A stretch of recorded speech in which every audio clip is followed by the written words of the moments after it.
का समय था।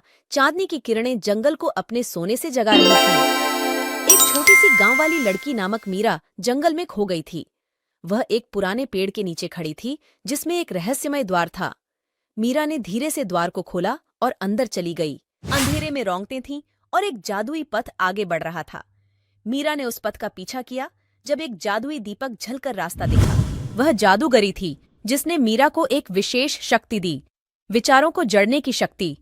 मीरा को यह शक्ति प्राप्त होने पर वह अच्छा और बुरा विचारने वाले हर व्यक्ति के दिल में जाकर उनकी भावनाओं को महसूस कर सकती थी।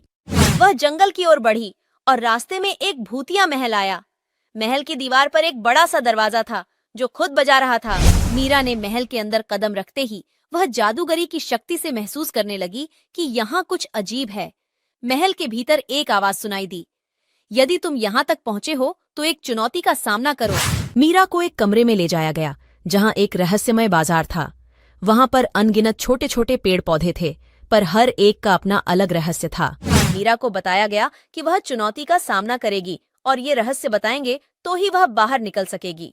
पहला रहस्य यह था कि एक पूर्ण शांति में ध्यान लगाना होगा जब भी मीरा को गुस्सा आएगा। मीरा ने बैठकर ध्यान लगाया और एक शांति का एहसास किया। वह बाहर निकलने के लिए तैयार थी, लेकिन चुनौती बढ़ गई। दूसरा रहस्य यह था कि वह किसी के दुख को अपना दुख समझना होगा और सहानुभूति का आभास करना होगा।